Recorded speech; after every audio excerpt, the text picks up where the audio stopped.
Hello നമസ്കാരം. പലപ്പോഴും നമ്മൾ ഫോമുലേറ്റ് ചെയ്യുമ്പോൾ നമുക്ക് ഫംഗൽ അങ്ങനെയുള്ള കാര്യങ്ങൾ വരാറുണ്ട്. ഇപ്പോൾ ഈ സാമ്പിൾ കാണിച്ചിരിക്കുന്നത് 2 ടൈപ്പ് പ്രിസർവേറ്റീവ് യൂസ് ചെയ്തതാണ്. അതിൽ ഒരെണ്ണത്തിൽ നിങ്ങൾക്ക് മുകളിൽ കാണാനായിട്ട് പറ്റും. ഇത് മെയിൻ കാരണം എന്ന് പറഞ്ഞാൽ ഞാൻ യൂസ് ചെയ്ത പ്രിസർവേറ്റീവാണ്. ഇന്നിപ്പോൾ എടുത്ത് പറയുന്ന 2 പ്രിസർവേറ്റീവാണ് സോഡിയം ബെൻസോനേറ്റ് ആൻഡ് പൊട്ടാസ്യം ബെൻസോനേറ്റ്സ്.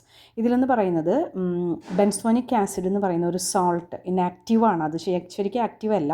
അത് ആക്റ്റീവ് ആവുന്നത് നമ്മൾ വെള്ളത്തിൽ ചേർക്കുമ്പോഴാണ്.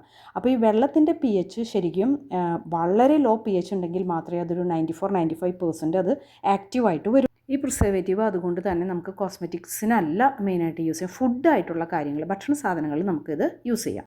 എന്നാൽ നമ്മുടെ സ്കിന്നിനോ ഹെയറിനോ വേണ്ടി ഉണ്ടാക്കുന്ന സാധനങ്ങളുടെ pH എന്ന് പറയുന്നത് 4.5 to 5 വരെയാണ്. അപ്പോൾ നമ്മൾ ഈ pH കൂട്ടാനായിട്ട് നമ്മൾ ചേർത്ത് കൊടുക്കുന്ന ഇതിൻ്റെ ഒപ്പം, അതായത് സോഡിയം ബെൻസോനേറ്റിൻ്റെ ഒപ്പം നമ്മൾ ചേർത്ത് കൊടുക്കുന്ന പല കാര്യങ്ങളും അത് പോയ്സൺ ആവാനായിട്ട് സാധ്യതയുണ്ട്, അല്ലെങ്കിൽ സ്കിന്നിന് അലർജി കൊണ്ടുവരാനായിട്ട് സാധ്യതയുണ്ടെന്നാണ് പല സ്റ്റഡികളും പറയുന്നത്. അതുപോലെ തന്നെ നമുക്ക് സ്കിൻ കെയറിൽ ഇതൊരു ബ്രോഡ് സ്പെക്ട്രം പ്രിസർവേറ്റീവായിട്ട് യൂസ് ചെയ്യാൻ പറ്റില്ല. അപ്പോൾ നല്ലൊരു പ്രിസർവേറ്റീവ് തിരഞ്ഞെടുക്കണമെങ്കിൽ നമുക്ക് പ്രത്യേകിച്ച് വലിയ റോക്കറ്റ് സയൻസ് ഒന്നുമില്ല അതിൽ. അതായത് നമ്മൾ ബ്രോഡ് സ്പെക്ട്രം, അതായത് നമ്മളൊരു പ്രിസർവേറ്റീവ് വാങ്ങിക്കുമ്പോൾ അതിലെ ഡീറ്റെയിൽസ് വായിച്ചു അത് ബ്രോഡ് സ്പെക്ട്രം എന്നാണ് കാണുന്നതെങ്കിൽ ബാക്ടീരിയ, ഫംഗി, ഈസ്റ്റ് ഇതിനെയൊക്കെ തടയുന്ന രീതിയിലുള്ളതായിരിക്കും. പിന്നീട് നമുക്കത് 1-2 വർഷം വരെ നമുക്ക് കീപ്പ് ചെയ്യാനായിട്ട് പറ്റും.